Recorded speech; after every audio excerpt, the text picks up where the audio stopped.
Ikonik. Balik lagi, cuman pengen ngingetin sedikit ya. Jadi waktu pertama mereka masuk sekolah ini, itu kita punya kelas khusus ya, kelas welcoming class ya, kelasnya aku di sana. Itu ngajar yang namanya fashion career, gitu fashion career. Nah, situ aku tanya tuh sama mereka, cita-citanya jadi apa? Gitu. Apa yang mereka nggak suka, apa yang mereka suka. Terus aku jelasin beberapa karir di fashion dan mereka saat itu jadi blank, kosong. Ting. Masih ingat gak zaman itu? Masih ingat gak? Masih polos-polosnya ya kalian ya gitu ya. Sebentar, aku mau tanya Mbak Risma dulu. Mbak Risma, 1 tahun 4 kali intake. Iya. 4 kali intake ya. Maret, Juni, Juli, Oktober. Iya. 17 tahun ngajar di sini. Iya. 17 tahun. Kejadiannya hampir sama kan? Ya, setiap datang mereka malu-malu, Iya. tapi penasaran. Begitu mulai ketemu tugas, mulai nyebelin gitu kan. udah mulai bolos gitu ya. Terus begitu mau ujian mulai panik. Begitu sampai stres sampai nangis gitu. Ada nggak cerita yang unik dari perjalanan kisah orang-orang sukses seperti mereka ini? Setiap tahun pasti ada, dan itu pasti punya cerita masing-masing. Dari dulu yang Arfa masih pertama kali dengan ujian masih belum seperti yang sekarang semuanya serba bagus, serba modern. Wah, banyak sekali setiap tahun pasti ada. Dari yang mereka awal masuk masih cantik-cantik, sampai nanti ujian sudah tanpa make up, muka puyuh, mata sudah hitam semua. Udah nggak kenal salon, nggak kenal pedicure. Itu sampai menjelang peragaan itu pasti. Kemudian ada juga kalau biasanya mereka antara mereka yang sudah siap dengan ujian, siap tempur dengan mereka yang nggak siap, itu pasti ada juga cerita sampai. Jadi setiap tahun pasti ada yang nangis-nangis karena tugas nggak selesai, karya nggak jadi, itu pasti ada setiap tahun, dan itu selalu sama, setiap tahun pasti seperti itu ada. Dan siap jadi the shoulder to cry on ya. Tapi pernah nggak dimarahin Mbak Risma? Enggak, belum. Udah nggak lagi, udah lulus. Oke, aku mau tahu dengar cerita kalian. Siapa dulu? Ya, kamu dulu deh. Waktu pertama masuk cita-cita jadi apa? Masih ingat nggak? Kalau nggak salah waktu itu masih ngambang-ngambang ya fashion designer. Fashion designer. Sekarang cita-citanya apa? Sekarang lebih ke ready to wear lah. Ready to wear, seru ya? Seru banget. Ya, jadi kalau ya Ikonik ada satu tren di Surabaya ini, yaitu kita lebih kepada high fashion ya, seleranya kepada high fashion. Tapi ternyata perkembangan fashion dunia mengarah kepada ready to wear yang udah high fashion juga. Jadi ready to wear-nya lebih kepada high fashion. Jadi kepintaran kita dalam berpenampilan membuat baju-baju ready to wear itu terlihat lebih glam, gitu. Dan mereka ini generasi yang sekarang yang akan siap jadi desainer-desainer seperti itu. Dan dari karya-karyamu kamu ngerasa nggak mampu melakukan itu? Amin. Amin, bisa ya? Bisa. Bisa. Oke. Kok kamu bilang yakin? Yakin ya? Waktu kamu ngambang-ngambang dulu antara iya jadi fashion designer, terus sekarang jadi pebisnis ready to wear gitu. Udah ngerti prosesnya kira-kira? Ya secara jablang udah lah. Garis besarnya udah. Garis besarnya udah gitu. Dan sekarang berencana untuk ngedalamin lagi atau sudah siap untuk berbisnis? Kayaknya udah siap. Sudah siap. Oke, siap-siap kita punya murid yang udah jadi bukan murid lagi nanti. Men, kamu yang dapat julukan murid student terbaik ya, siswa terbaik. Berat loh bawa itu 1 tahun kamu jadi beban itu. Beban positif ya, beban positif. Strategi kamu ke depan apa? Strategi? Ya. Terus belajar, ya nggak puas dengan apa yang sudah terjadi, yang udah tahu, jadi tetap cari tahu apa yang belum. Apa yang kamu kepengen tahu lagi di dunia fashion? Dari segi bisnis kali. Bisnis? Iya. Bisnisnya apa nih? Ini ada, ya tadi kan ada high fashion, ada ready to wear atau ready to wear. Ready to wear juga? Iya. Siap ready to wear juga? Iya. Kayaknya Mbak Risma berhasil nih. Kita udah menciptakan anak-anak ready to wear. Ya. Durasi berapa tahun? 3 tahun ya? Iya, karena yang dulu-dulu selalu ambilnya kan high fashion. Iya. Jadi high fashion.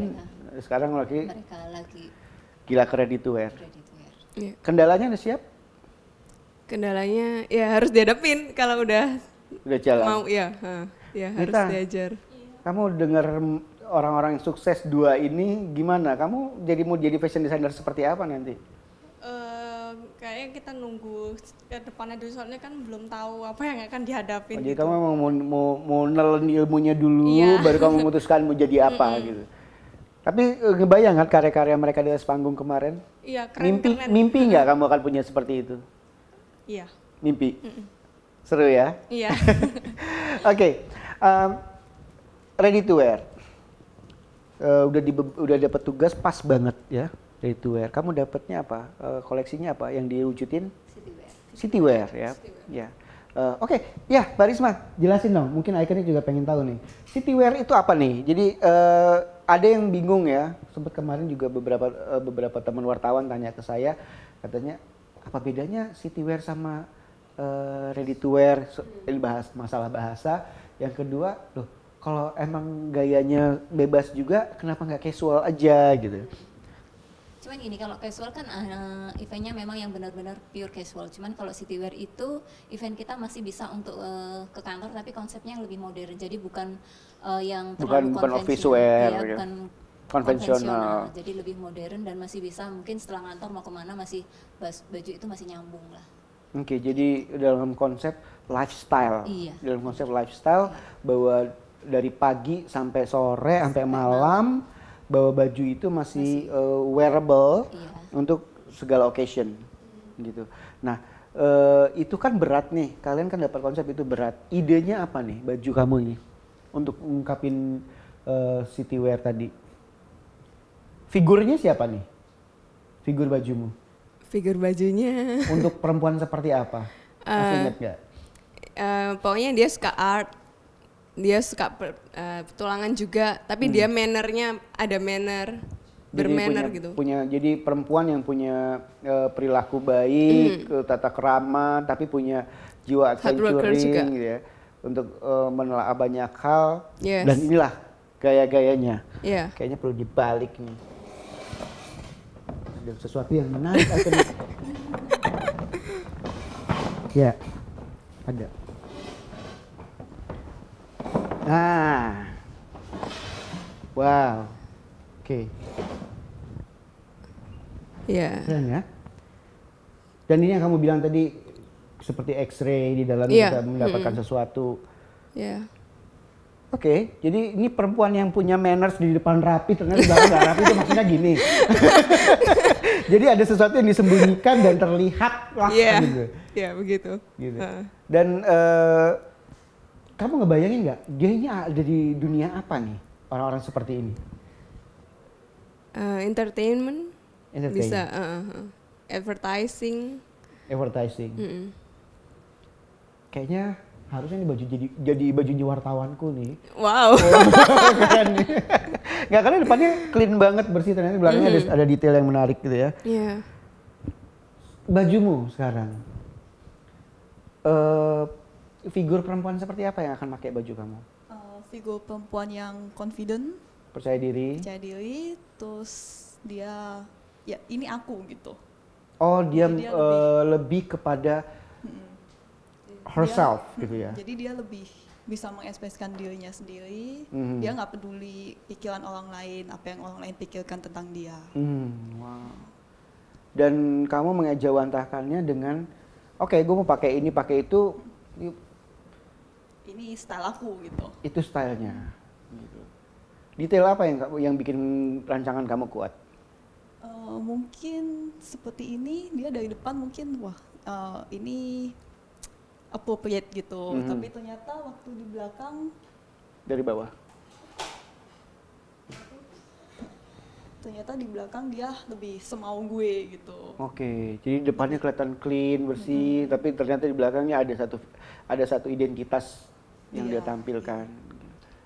Dan mereka buat berapa rancangan, Mbak Risma? 30. Mereka bikinnya 30. Untuk apa aja? Dibagi dalam 4 kategori, ada evening. Evening? Kemudian- Evening itu lebih cenderung apa? Evening lebih emang untuk party wear atau emang untuk apa? Attitude aja? Benar-benar yang party. Bener-bener Iya. yang party, bener-bener yang evening party, red carpet gitu ya? Kemudian ada casual, kemudian city wear sama Office. Enggak, office diganti Cocktail. Cocktail. Iya. Jadi bener-bener ini masalah waktu ya. Iya. Ya jadi dari casual, Casual, city city wear, wear, cocktail cocktail, wear, sama- evening wear. Iya. Bagian mana yang paling sulit dari empat koleksi tersebut? Hah? Mungkin city wear. City wear ini Iya. yang paling sulit. Karena gimana bisa dipakai dari pagi sampai malam itu kan. Mhm. Itu yang agak susah. Agak susahnya di situ. Kamu suruh buat 3 rancangan, berapa rancangan yang city wear? 10. 10 rancangan. 10 rancangan yang city wear. Iya. Yang dipilih 3 untuk diwujudkan. Iya. Kalau bisa gambarin yang nggak diwujudkan, koleksinya mirip-mirip nggak? Iya, karena masih satu koleksi. Satu koleksi ya. Dan materialnya juga sama. Iya. Kalau kamu, Wen? Yang susah city wear cukup susah. City wear paling susah. Karena kalau misalnya mau mengaplikasikan ide yang rumit itu di dalam city wear yang harusnya dia wearable buat kemana-mana, buat kerja juga bisa, ya bagian itu yang susah. Kalau Bagian itu yang susahnya. Iya.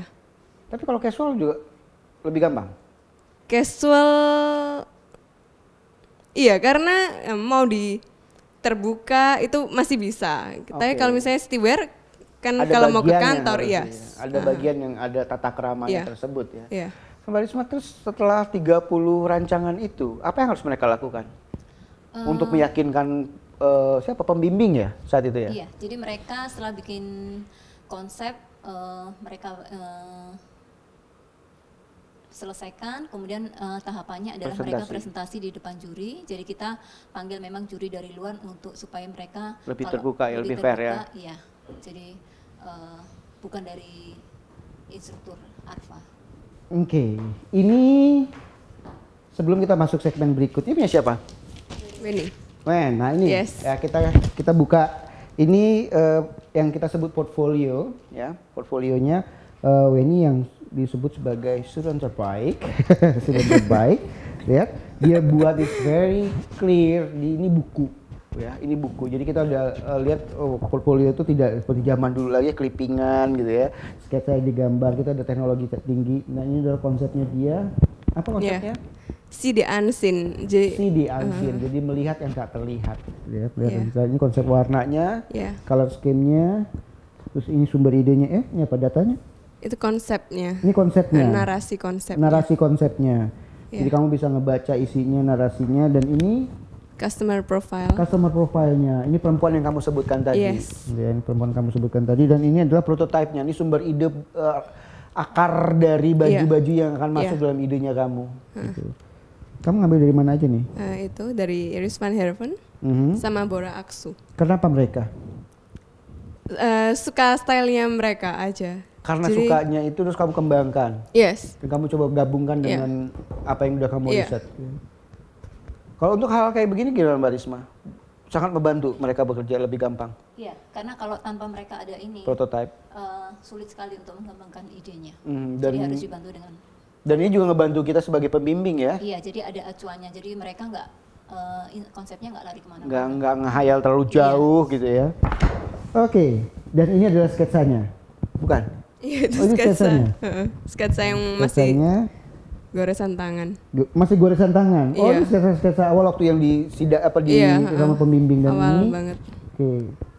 Ini baru mas. Iconic, ini ada 2 deh. Satu ini gambar ilustrasi namanya. Kalau ini namanya technical drawing. Nah, ilustrasi ini untuk mewujudkan idenya. Technical drawing ini untuk panduan kepada productionnya nanti, gitu. Jadi gimana sih bentuk dasarnya baju itu? Ternyata di gambar ini indah, tapi di sini bisa jadi complicated banget ya. Bisa jadi repot sekali. Kita jumping banyak. Ini yang apa ini?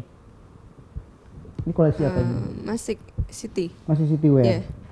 Ini Masih City juga. masih city wear. Belakang. Ini Itu City wear juga. city wear juga. Ini masuk yang evening gown. Evening, Ya, evening masuk gown. evening. Konsepnya nggak gitu jauh-jauh ya? Nggak. Iya, masih sama. Oke. Dan yang paling mereka complicated ini salah satunya. Tekstil, pemilihan Tekstil ya. tekstilnya. Pemilihan tekstil ini juga ada kategorinya ya, dari tren itu disebutkan juga Mbak Risma ya. Iya, Dikasih guideline juga ya. iya.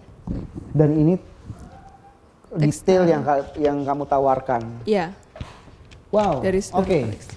kita masih ada satu portfolio lagi, kita masih ada yang harus kita bahas lagi. Kita masih juga menstimulus Mita untuk menjadi desainer berikutnya, jadi the best student berikutnya. Kita kembali lagi setelah yang satu ini.